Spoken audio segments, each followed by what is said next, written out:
Hi అండి, అందరూ ఎలా ఉన్నారు? ఈరోజు నేను మరో బిర్యానీ రెసిపీతో వచ్చానండి. ఇవాళ నేను చేస్తుంది చికెన్ తెహరీ బిర్యానీ అండి. దీనికి కావాల్సింది చికెన్ 1 kg, పెరుగు 1 కప్పు, టమాటాలు 2 మీడియం సైజ్ తీసుకున్నాను, ప్యూరీలాగా చేసి పెట్టుకున్నాను, 1 మీడియం సైజ్ లెమన్ జ్యూస్ తీసి పెట్టుకున్నాను, మసాలా కారం 1.5 టేబుల్ స్పూన్, కారం 2 టేబుల్ స్పూన్స్, పసుపు 1 టేబుల్ స్పూన్, ఉప్పు తగినంత, అల్లం వెల్లుల్లి paste 2 table spoons, kasuri methi 1 table spoon, ఉల్లిపాయలు మీడియం సైజ్ ఉల్లిపాయలు అండి 2 తీసుకున్నాను, ఈ నీళ్ళ కట్ చేసుకున్నాను, 1 కప్పు దాకా కొత్తిమీర, 1 కప్పు దాకా పుదీనా, 4-5 పచ్చిమిర్చి తీసుకొని గ్రైండ్ చేసి పక్కన పెట్టుకున్నాను, 2 బిర్యానీ లీవ్స్, 2 ఎలాచీస్, 2 బ్లాక్ మొగ్గలు, దాల్చిన చెక్క 1 ఇంచు దాకా, రెడ్ ఫ్లవర్ చిన్నది, బ్లాక్ ఫ్లవర్ చిన్న ముక్క, లవంగాలు 8 నుంచి 9 తీసుకున్నానండి, ఆయిల్ సరిపడినంత, నెయ్యి 2 టేబుల్ స్పూన్స్. ఇది బ్యాచిలర్స్ ఈజీగా చేసుకోవచ్చండి. ఇప్పుడు సుమిత్ మిషన్ లేకుండానే టమాటో ప్యూరీని మనం హోల్స్లో ఉంటాయి కదండి చిన్న చిన్న తురుముకునేది, దాంట్లో చేసుకుంటే టమాటో ప్యూరీ వచ్చేస్తుంది. పచ్చిమిర్చి కూడా అంతేనండి. ఇది బ్యాచిలర్స్ చేసుకోవడానికి చాలా ఈజీగా ఉంటుంది. బాస్మతి రైస్ నేను 3 గ్లాసెస్ తీసుకున్నానండి. 1 అవర్ ముందు నానబెట్టుకొని ఉంచుకోవాలి.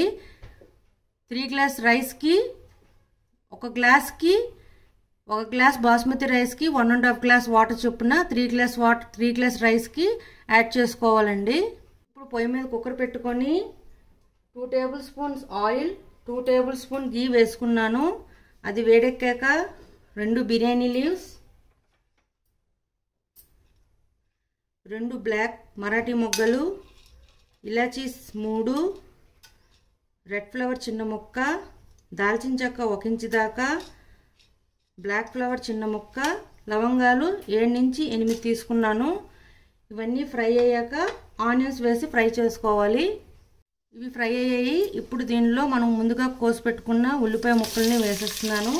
ఇవి డార్క్ రెడ్ కలర్ వచ్చేదాకా ఫ్రై చేసుకోవాలి. తొందరగా వేగాలంటే లైట్గా సాల్ట్ వేసుకుంటే తొందరగా వేగిపోతాయి. ఈ ఆనియన్స్ రెడ్ కలర్లోకి వచ్చాయండి. ఇప్పుడు దీంట్లో మనం ముందుగా పేస్ట్ చేసి పెట్టుకున్న పచ్చిమిర్చి పేస్ట్ వేసేస్తున్నాను. దీనిలోనే 1.5 టేబుల్ స్పూన్ అల్లం వెల్లుల్లి పేస్ట్ కూడా వేసేయాలి. ఇది పచ్చివాసన పోయేదాకా ఫ్రై చేసుకుందాం. ఇది పచ్చివాసన పోయింది. ఇప్పుడు దీనిలో మనం టమాటా ప్యూరీ కూడా వేసుకుంటున్నాను.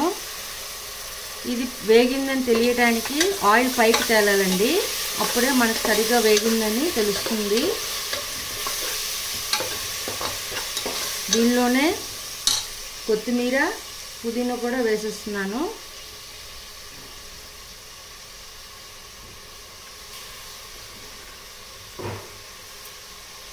ఇవన్నీ వేసేసి ఒక 10 to 15 మినిట్స్ మీడియం ఫ్లేమ్లో ఫ్రై చేసుకోవాలి, ఆయిల్ పైకి తేలేదాకా. పైకి తేలిందండి. ఇప్పుడు దీంట్లో మనం ముందుగా చెప్పుకున్నాం కదండి, గరం మసాలా, కారం, పసుపు, ఉప్పు ఇవన్నీ వేసేసి బాగా మిక్స్ చేసుకుందాం.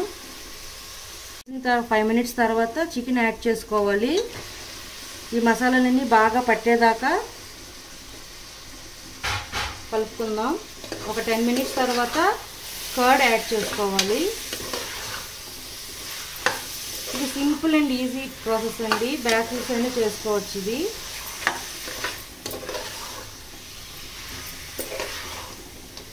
బ్యాచిలర్స్ చేసుకోవచ్చు, మగవాళ్ళు వంట రాని వాళ్ళు ఉంటారు కదా, వాళ్ళని ఈజీగా చేసుకోవచ్చు.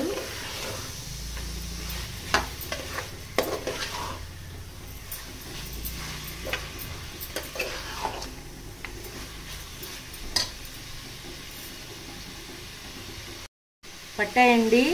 ఇప్పుడు దీంట్లో 1 కప్పు దాకా కర్డ్ తీసుకుందాం. కర్డ్ వేసుకున్నాక మిక్స్ చేసుకొని మళ్ళీ 5 మినిట్స్ దాకా అలా వదిలేయాలండి. అంటే ఆ కర్డ్లో ఉన్న వాటర్, చికెన్లో ఉన్న వాటర్ అంతా ఎవాపరేట్ అయిపోవాలి.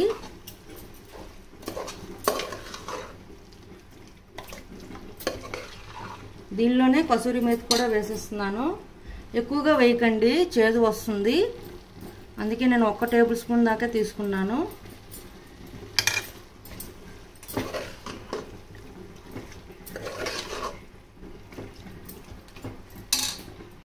వాటర్ అంతా ఎవాపరేట్ అయ్యిందండి. ఇప్పుడు మనం ముందుగా నానబెట్టుకున్న రైస్ని దీంట్లో వేసుకుందాం. మీకు నా కారం తగ్గట్టు అయితే నేను చెప్పాను. మీకు ఎక్కువగా స్పైసీ కావాలంటే మీరు కొంచెం కారం గరం మసాలా ఇవన్నీ మీరు యాడ్ చేసుకోవచ్చు. బాస్మతి రైస్ వేసుకోవాలి.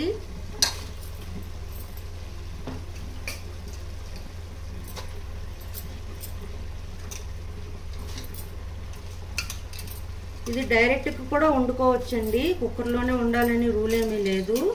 డైరెక్ట్గా కూడా మనం వండుకోవచ్చు.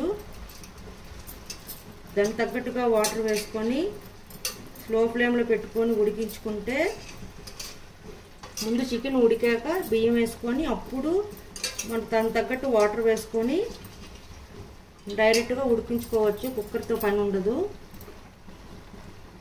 రైస్ వేసుకుని 10 మినిట్స్ తర్వాత నేను చెప్పాను కదండి, 1 గ్లాస్ రైస్కి 1.5 గ్లాస్ వాటర్ యాడ్ చేసుకోవాలని.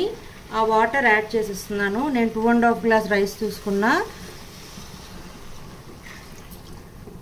దీనిలోనే మనం లెమన్ జ్యూస్ని కూడా వేసుకోవాలి. కొంచెం నీరు వేడెక్కాక అప్పుడే ఉప్పు కారం సరిపోయిందో లేదో చూసుకోండి. సరిపోతే యాడ్ చేసుకోవచ్చు. వాటర్ మరుగుడం స్టార్ట్ అయ్యిందండి. ఉప్పు సరిపోలేదు, నేను యాడ్ చేసుకున్నా. ఇప్పుడు దీంట్లో 1 నిమ్మకాయ జ్యూస్ వేసుకుంటున్నాను.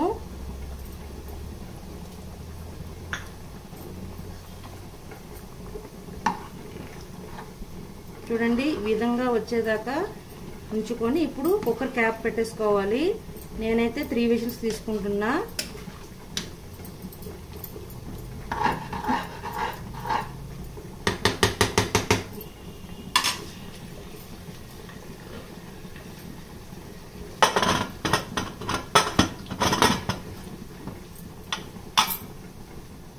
బిర్యానీ రెడీ అయిపోయిందండి. ఎలా వచ్చిందో చూద్దాం. చూడండి, చాలా బాగా వచ్చింది. చూడండి ఎంత బాగా వచ్చిందో. ఇప్పుడు దీన్ని సర్వింగ్ ప్లేట్లోకి తీసుకొని సర్వ్ చేసుకోవడమే. అంతేనండి, చికెన్ తెహరీ బిర్యానీ రెడీ. మీకు నచ్చినట్లయితే like, share and subscribe it. Bye.